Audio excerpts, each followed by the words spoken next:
Seja bem-vindo ao canal Descomplicando as Escrituras, tudo bem? E vamos para mais um vídeo aqui no canal. O vídeo de hoje nós vamos falar um pouco sobre os dons espirituais.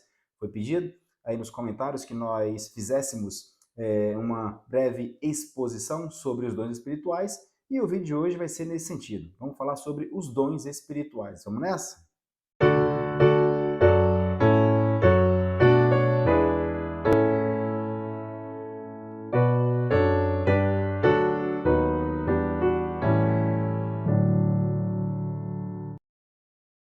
Pois bem, o texto em que foi sugerido que nós fizéssemos um comentário foi o texto que está lá na primeira carta do apóstolo Paulo aos cristãos da cidade de Corinto, lá no capítulo 12, no versículo 1 até o versículo 11. Eu vou fazer a leitura e depois nós vamos tentar trabalhar um pouco, tentar entender o que são os dons espirituais. Vamos nessa? Veja o que diz a partir do versículo 1. A respeito dos dons espirituais, não quero, irmãos, que sejais ignorantes. Sabeis que outrora, quando éreis gentios, deixáveis conduzir-vos aos ídolos mudos, segundo éreis guiados. Por isso, vos faço compreender que ninguém que fala pelo Espírito de Deus afirma anátema, Jesus.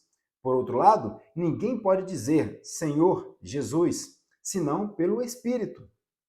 Ora, os dons são diversos, mas o Espírito é o mesmo. E também há diversidade nos serviços, mas o Senhor é o mesmo. E há diversidade nas realizações, mas o mesmo Deus é quem opera tudo em todos. A manifestação do Espírito é concedida a cada um visando um fim proveitoso, um fim de finalidade. Porque a um é dada mediante o Espírito, a palavra da sabedoria. E aqui Paulo começa a elencar os dons. E a outro, segundo o mesmo Espírito, a palavra do conhecimento. E a outro, no mesmo Espírito, a fé. E a outro, no mesmo Espírito, dons de curar. E a outro, operações de milagres. A outro, profecia. E a outro, discernimento de espírito. A um, variedade de línguas. E a outro, capacidade para interpretá-las. Mas um só e o mesmo Espírito realiza todas estas coisas, distribuindo-as como lhe apraz, a cada um individualmente. Né? Então, Paulo começa falando aqui para que os irmãos não sejam ignorantes, ou aqueles que não conhecem, né? Aqueles que não têm conhecimento. Mas antes, vamos tentar entender um pouco o que são os dons espirituais. Né? Então, a gente fala dos dons, mas o que é isso? O que significa dom espiritual, tá? Mas antes de trazer essa exposição sobre ali, ou essa explanação que está ali na primeira carta do apóstolo Paulo à igreja de Corinto, veja que muito possivelmente a igreja de Corinto é uma das mais problemáticas. O que a gente precisa entender é que quando os apóstolos escrevem as cartas, eles estão, em boa parte das vezes, tentando resolver problemas, né? Problemas que surgiram ali no primeiro século, problemas cristológicos, problemas eclesiásticos, problemas aí de cunho doutrinário. Então ele está ali corrigindo alguns desses problemas que vinham surgindo. Então, muito possivelmente, a igreja de Corinto era uma das mais problemáticas. Então, quando nós formos ler a carta do apóstolo Paulo à igreja de Corinto, a gente precisa ter em mente isso, que era uma das igrejas mais problemáticas do Novo Testamento. Né? Então, Paulo ele fundou a igreja ali de Corinto na segunda viagem missionária. Isso você vai encontrar lá em Atos 18, do 1 até o 8. Então, o relacionamento posterior do apóstolo Paulo com os crentes de Corinto foi tenso e provocou visitas e envios de cartas, das quais há duas no cano, a primeira e a segunda, né? Mas muito possivelmente Paulo escreveu 4 cartas à igreja de Corinto, para ver o tanto de problema que aquela igreja ali apresentou. Mas apenas 2 estão ali no nosso cano. Então, quais eram os problemas da igreja de Corinto? Tá? Um problema fundamental era o conceito de espiritualidade. Isso tem tudo a ver com os dons, né? Espiritualidade, que estava atrelado à manifestação de línguas e profecia. Então, a igreja de Corinto destacava muito, valorizava muito esses dons de profecia e o dom de línguas. Né? Então, para os coríntios, ser espiritual era manifestar dons espirituais, especialmente os de profecia e de línguas. Tá? Então, essa noção equivocada estava gerando diversos problemas no culto e no relacionamento entre os irmãos. Então, a igreja estava enfrentando também um problema de divisão, né? Divisão entre seus membros que tinham diferentes predileções, né? Uns preferiam Paulo, outros preferiam Apolo, outros eram de Cristo, então estava havendo esses problemas dentro da igreja, né? Por essas predileções pelos pregadores. Então, para piorar a situação, havia uma crescente oposição para com a igreja ao ministério de Paulo. Então, o ministério de Paulo foi colocado em xeque também por aquela igreja, né? Então, a gente vai ler a carta de 1 Coríntios entendendo que esse era o problema, né? Era uma igreja que prezava muito por dois dons específicos, e nós vamos ver aqui que Paulo faz uma listagem de dons espirituais naquela igreja, que aquela igreja possuía, era a igreja de Cristo, que estava passando por muitos problemas. Mas antes, vamos ler aqui o que é o dom espiritual lá na carta do apóstolo Paulo aos cristãos lá da cidade de Éfeso, só para a gente entender o que é o dom espiritual, qual a finalidade do dom espiritual, para depois então a gente falar do dom propriamente dito. Veja só, veja o que diz lá no capítulo 4, no versículo 7. E a graça foi concedida a cada um de nós segundo a proporção do dom de Cristo. Por isso diz, quando ele subiu às alturas, levou cativo o cativeiro e concedeu dons aos homens. Está falando de quem? Aí ele vai dizer, ora, o que quer dizer subiu? Senão que também havia descido até as regiões inferiores da terra. Aqui está falando do próprio Jesus, que se despiu da sua glória, se fez homem, né? Passou por todo aquele processo que nós vamos chamar de justificação, aquele processo da cruz. Então ele ascende aos céus e depois ele dá dons aos homens. Ele segue dizendo no versículo 10, aquele que desceu é também o mesmo que subiu, é o mesmo que subiu de todos os céus para encher todas as coisas. E ele mesmo concedeu uns para apóstolos, outros para profetas, outros para evangelistas e outros para pastores e mestres. E aí ele vai dizer no 12, com vistas qual a finalidade desses dons que o próprio Cristo deu à igreja, né, por meio do Espírito Santo, com vistas ao aperfeiçoamento dos santos para o desempenho do serviço o mais importante, para a edificação do corpo de Cristo. Então, qual é a finalidade dos dons espirituais? A edificação do corpo de Cristo. Então, a finalidade dos dons, a gente precisa ter cravado em nossos corações, é a edificação do corpo de Cristo, a edificação da igreja. Então, veja que Paulo ele vai começar a elencar alguns dons. E a gente começa a fazer algumas perguntas para o texto. Lembra que é bom a gente conversar com o texto, fazer perguntas para o texto e deixar o próprio texto responder, de maneira que o texto é que vai esclarecer aquilo que nós estamos precisando saber. E aí a gente começa perguntando qual é a origem dos dons espirituais. Nós vemos lá na carta do apóstolo Paulo, em Efésios, que a origem dos dons espirituais está na ascensão de Cristo. Quando Cristo sobe, ele dá aos homens dons. E esses dons servem para quê? Para a edificação do corpo de Cristo. E aí, quem concede esses dons? Cristo ressurreto, aquele Cristo ressuscitado, o Cristo ressuscitado que ascendeu aos céus. E aí, por que os dons espirituais são concedidos?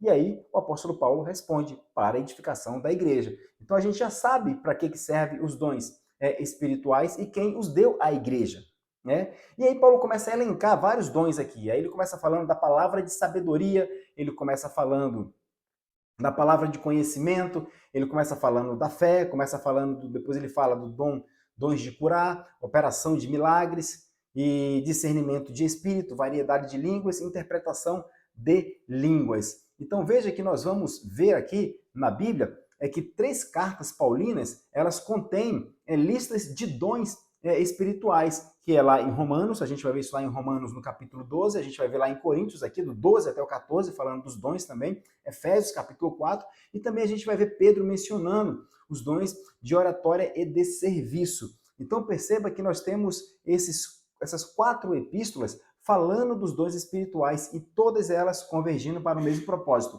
edificação da igreja, né? Serve para a edificação da igreja.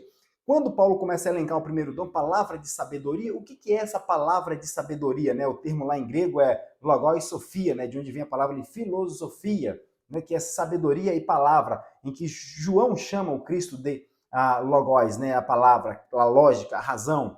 Então ele fala, olha, palavra de sabedoria. Isso diz respeito ao conhecimento que se tinha das Escrituras. Se você conhecer a Escritura, que era o Antigo Testamento, né? E a palavra de Deus que já estava sendo escrita ali pelos apóstolos, que a gente vai mais adiante, depois ali, vai ser juntado e chamado de Novo Testamento. Então, palavra de sabedoria, o conhecimento que tem ali das Escrituras. E aí ele vai falar também da palavra de conhecimento, né, o tanto que você sabe. Né? Então, você conhece para você poder explicar. Não tem como você falar de algo que você não conhece, não tem como você ter uma sabedoria acerca daquilo que você não conhece sobre, que você não sabe sobre. Então, Paulo está falando dessa palavra de conhecimento, palavra de sabedoria acerca das Escrituras, que era ali o Antigo Testamento.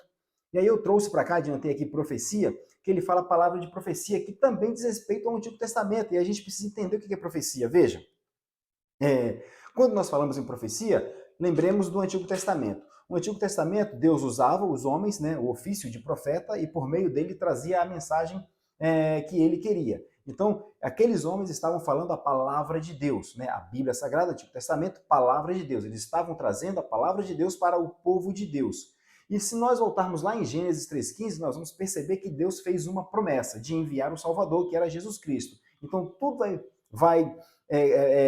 vai girar em torno dessa promessa que Deus fez. Então, eles estavam falando da palavra de Deus. E depois nós vamos ver que João, lá no primeiro capítulo, vai chamar Jesus de a palavra, o logos, a palavra. Então, aquele que era prometido, agora ele está em carne. Então, profecia no Antigo Testamento é você falar da promessa de Deus, tá? Da promessa de Deus. E nós vamos ver vários tipos de Cristo no Antigo Testamento. Então, essa aqui é a ideia. Quando nós vamos para o Novo Testamento, nós temos lá também o conceito de profecia. E nós vamos ver que Zacarias, acho que lá no capítulo 3 do Evangelho de Lucas, se eu não estiver enganado, fala que Zacarias, cheio do Espírito Santo, profetiza. Aí, 2 pontos. E aí ele começa a falar de Jesus Cristo. Então, aqui nós passamos a entender que profecia é falar acerca de Jesus Cristo. E a gente vai perceber que isso é tão verdade que Paulo, lá na carta aos cristãos da cidade de Roma, no capítulo 12, versículo 6, ele fala do dom de profecia, e ele fala, se profecia que seja a medida da vossa fé. Né? A frase ali em grego é analogia tes pisteos. O que significa? Que se for de profecia o seu dom, que seja na segunda analogia da fé. A analogia é de onde vem a palavra análise, a ideia de você olhar o todo, enxergar o todo. Então, se você vai profetizar, que você faça-o na medida do que você tenha entendido acerca do Evangelho, daquele Cristo que era prometido e agora o Cristo encarnado no Novo Testamento. Então você precisa conhecer toda a obra de Cristo. Então você vai profetizar sobre a obra de Cristo. Então não há mais profecias em nossos dias em que Deus toma um homem e começa a falar por meio dele e aquele homem falando palavra de Deus. Caso existisse, deveria estar no cano, deveria fazer parte da Bíblia Sagrada. Mas como não existe, então nós olhamos para o Novo Testamento e vemos que quando o Espírito Santo toma ali Zacarias, ele começa a falar de quem? Da obra de Cristo, começa a falar da pessoa de Jesus Cristo. Então, o dom de profecia, ele existe? Sim. Como era no Antigo Testamento? Não, porque agora nós temos o Cristo encarnado. Se aquele Cristo era prometido, agora nós temos ele encarnado, nós temos ele explicado nas cartas e é ele que deve ser anunciado. Então, profecia é falar da palavra de Deus. E quem é a palavra de Deus? O próprio Cristo. Cristo é a palavra de Deus. Então, quando vamos profetizar, nós estamos falando da palavra de Deus. Então, isso é bem importante. E aí Paulo cita um outro dom, né? Um quarto dom, que é o dom da fé. E o que é fé? Né? Se nós olharmos para o texto original na Bíblia Sagrada, fé não está lá no texto original. A palavra que está lá é crer. Fé é uma tradução para a Vulgata Latina. Quando São Jerônimo, no século IV, traduziu a Bíblia para o latim, ele não usou ali, ele não traduziu o termo pisteo, que é crer, para credere no latim. Ele colocou lá a palavra fide. Por que ele trouxe isso? Porque ele percebeu que a ideia era muito mais profunda. Veja, nós temos no Antigo Testamento uma palavra chamada emuná. Essa palavra significa verdade. E essa verdade ela tá condicionada, ela está relacionada em qual campo semântico? A ideia é de fidelidade. Veja, quando Deus prometia que algo iria acontecer por meio dos profetas que estavam trazendo a palavra de Deus, o povo se agarrava, confiava naquela promessa, na palavra de Deus, porque tinha a veemente certeza de que o que Deus houvera prometido iria acontecer. Né? Então, essa ideia de confiança inabalável na palavra de Deus é usada ali a palavra emuná, que significa verdade, porque o que Deus prometeu, ele cumpriu. Então, o que Deus fala é verdade. Então, é essa a ideia da palavra emuná. Quando nós vamos para o Antigo Testamento, nós temos uma palavra no grego que é derivada dessa palavra em hebraica, que é a palavra amém, que significa verdade. E João, lá em Apocalipse, vai chamar Cristo de o amém. Vai chamar ele de o amém. Então, quando se fala do dom de fé, é o quanto eu tenho fé, o quanto eu entendo da obra de Cristo, o quanto eu entendo quem Deus é, o que Deus fez, quem eu era e como Cristo me salvou. Então, entender todo esse processo da fé, entender tudo que é o Evangelho, é o dom da fé. É o dom da fé. Então, na medida em que eu entendo acerca da fé, eu falo sobre ela. É o que Paulo fala, né? Analogia tespisteoi, se profecia, seja a proporção da vossa fé. Então, é o quanto você entende, né? Então, é isso que Paulo está falando aqui sobre esse dom o dom da fé, né? O dom da fé. Então, perceba que tudo isso aqui, tudo isso é para edificação da igreja. Se fala-se do evangelho, é para a edificação da igreja. Se tem a palavra de conhecimento, de sabedoria, é para a edificação da igreja. Se fala-se do evangelho para a igreja, edifica também a igreja. E aí Paulo vai trazer um quinto dom, que é o dom de curar, né? O dom de curar. E aqui existem duas vertentes, né? Os continuistas e os cessacionistas. Veja, o que era o dom de curar ali no primeiro século, no início em que a igreja estava ali se desenvolvendo? Os apóstolos tinham o dom da cura. E o que significava o dom da cura? Né? A ideia de dom, mais uma vez, é um presente, é algo que Deus dá para você usar para a edificação da igreja. Então, Pedro, João, os apóstolos tinham o dom da cura. Tanto que, quando Pedro é interpelado na porta do templo para entrar, Pedro fala que, olha, não tenho ouro e não tenho prata, mas o que eu tenho eu te dou. Levanta e anda no nome de Jesus. Isso é o dom da cura. E isso perdurou por algum tempo no primeiro século. Mas depois de ele ter cumprido a sua finalidade, ali naquele momento, é um dom que não se viu mais ao longo da história da igreja. Do século I, final do século I em diante, não se viu mais sobre esse dom. Isso significa que Deus não pode mais curar? É claro que não. Claro que Deus pode curar. E a Bíblia nos orienta a orar pela cura, porque Deus é poderoso para fazer. Mas como um dom, algo que tem e que você pede para que Deus faça e acontece no mesmo instante, esse dom ele cessou. Tanto que o próprio apóstolo Paulo, que tinha esse dom da cura, quando Timóteo fala que está doente, ele fala, olha, bebe vinho, mas mistura um pouco de água por conta do teu estômago. Quando ele sai para fazer uma missão, ele fala que o amigo dele ficou em casa doente. Então, se ele ainda tivesse o dom de cura, ele não poderia ali ter curado, pedido a Deus que fosse curado e a cura ter acontecido imediatamente? Então, a ideia do dom é aquilo que você possui e as coisas, no caso do dom de curas, a oração a oração pelo enfermo, e o enfermo deveria ser curado imediatamente. Então, aquilo teve uma função ali no primeiro século para edificar a igreja. Então, a igreja era edificada com isso quando via o Deus agindo por meio da mão dos seus apóstolos. Esse dom, a gente entende que cessou porque nós não vimos mais isso acontecer ao longo da história da igreja. Isso é porque nós temos pouca fé, né? Já vimos que fé não tem nada a ver com isso, né? Em acreditar que algo pode acontecer, né? Cessou porque ele não tem mais essa finalidade, essa razão de acontecer. E se nós pararmos para pensar, por que nós acreditamos somente em dom de cura se algo acontecer de forma extraordinária, né? Sobrenatural? Será que se nós pararmos para pensar um pouco, toda a evolução da medicina, que é um presente de Deus, isso não é o processo de cura? Será que o dom de cura cumpriu a sua finalidade ali? Agora Deus está dando por meio da sua graça como outros meios para que os seres humanos, para que os homens sejam então curados? Então é algo para nós pensarmos. Tá? Então eu entendo que esse dom de cura ele cessou, tanto que nós não vamos mais ver isso acontecer. O que não significa que nós não devemos orar para que Deus cure os enfermos. Sim, devemos fazê-lo e Deus, segundo o beneplácito da vontade dele, vai fazer ou não fazer. Né? E lembrando que todas as coisas vão contribuir sempre para o bem daqueles que amam a Deus, segundo a vontade de Deus, que é, ou segundo o propósito de Deus, que é nos deixar a imagem e semelhança do Filho dele. Né? Então a gente entende aqui que esse dom de curas e esse dom aqui também de milagres, nesses moldes que eu estou falando aqui, de que, olha, o milagre eu oro e acontece instantaneamente, porque isso era um dom. Né? Isso quer dizer que Deus deixou de fazer milagres? Claro que não, é óbvio que não, é óbvio que não. Tá? Então, quando a gente fala desse tipo de dom, são os dons chamados extraordinários. É claro que não. Nós devemos continuar orando e ter a certeza de que Deus ele vai continuar atuando segundo a vontade dele. Mas naquele primeiro século havia um propósito. Havia um propósito. para edificar a igreja. Hoje não há mais esse propósito, o que não significa, mais uma vez, que nós não devemos orar para que Deus cure, para que Deus opere milagres. Até porque, se nós pararmos para pensar, o que é salvação se não milagre? Quando nós pregamos o evangelho, né? Temos ali outros dons, né, como o dom de mestre, por exemplo, citado em outra carta. O que é aquele ser salvo por meio da pregação do evangelho, se não um milagre?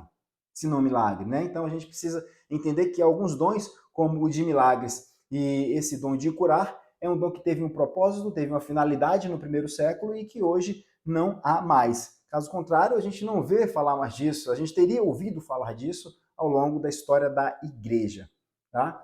E aqui a gente vai para o oitavo, para o nono, melhor dizendo, para o nono dom, que fala que é discernimento de espírito. E aí a gente vai voltar lá na carta do apóstolo Paulo à igreja dos Coríntios, que ele fala do dom de discernimento de espírito. O que isso significa, né? Discernimento de espírito, né? Qual é a ideia que Paulo nos traz aqui para falar sobre esse discernimento de espírito? Veja, quando se está pregando, se falando, tem a palavra de sabedoria, de conhecimento, o evangelho está sendo pregado, né? Coisas estão sendo faladas, né? Então discussões devem ser provocadas, né? E aí surgem dúvidas acerca disso. Então, o dom de discernimento de espírito é você perceber o quanto o que está sendo falado é verdade, está de acordo com a palavra de Deus. Essa é a ideia do discernimento de espírito, é você julgar as opiniões, julgar o que está sendo falado acerca da palavra de Deus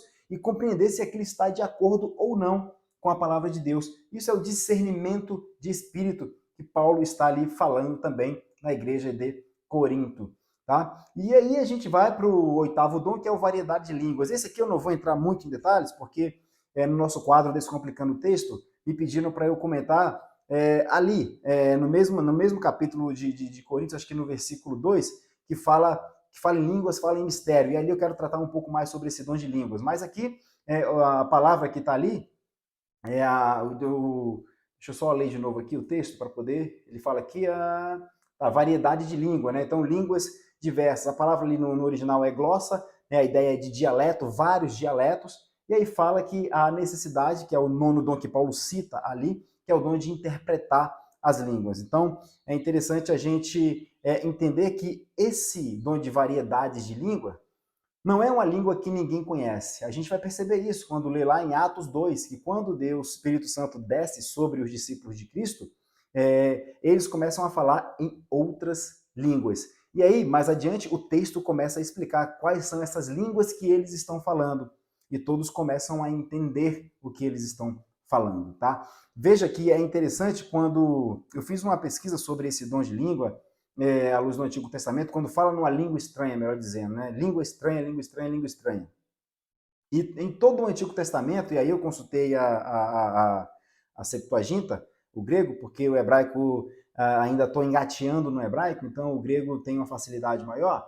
E aí na Septuaginta a gente vai sempre perceber que fala-se de uma outra nação, que fala uma língua estranha, que vai afligir aquele povo, né? E eu li também numa Mishnah de que o povo, quando descia para apresentar o sacrifício no templo, e esse povo que já estava, era os judeus da dispersão, que não falava mais o hebraico, e o hebraico era considerado a língua sagrada, eles não podiam apresentar porque eles não sabiam falar em hebraico, oferecer o sacrifício em hebraico, então o sacerdote ia lá e oferecia, porque aquele povo ali já falava uma língua estranha, e essa língua estranha ao povo de Deus não podia falar acerca das maravilhas de Deus, não podia cantar a Deus nessa língua estranha. E aí, quando a gente percebe que essa língua estranha, a gente começa a perceber que essa língua estranha não é algo que você não consegue compreender, é algo entendível, ou seja, é um dialeto conhecido, conhecido no sentido de existente, tá? Existente. E aí Paulo vai falar também que a necessidade que se alguém tem aquele dom e tinha no primeiro século, que nós vemos Deus atuando o tempo todo e o Espírito Santo distribuindo esses dons, né? Cristo, por meio do Espírito Santo, distribuindo esses dons, então nós vamos perceber que há necessidade de que há um intérprete, porque se não tiver intérprete, como vai edificar a igreja? Como vai edificar a igreja? Então a ideia é a seguinte: tem alguém lá falando em alemão, vou usar aqui o alemão, termo genérico, alemão, e aí a igreja não entende alemão. Se não tiver alguém que interprete para poder edificar toda a igreja, de que vai adiantar? E quando se fala em falar, olha só, veja que interessante, quando o Espírito Santo desce sobre aqueles discípulos ali, eles começam a falar o quê? Acerca das maravilhas da obra, das maravilhas de Deus, acerca da obra de Cristo.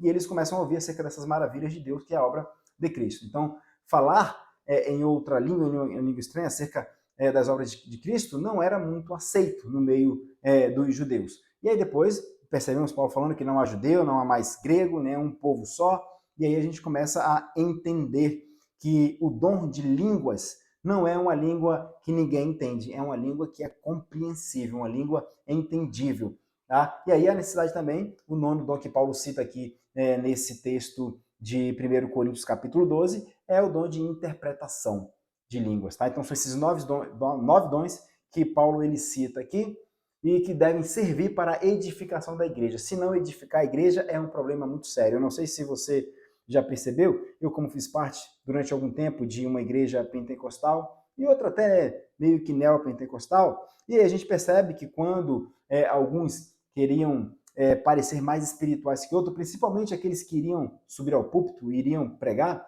ou algo nesse sentido, já pega o microfone e começa a falar não é nem em um idioma, mas começa a falar em algo que é completamente incompreensível. E aí a gente questiona, em que grau isso vai edificar a igreja? Se o próprio apóstolo Paulo falou que é para a edificação da igreja.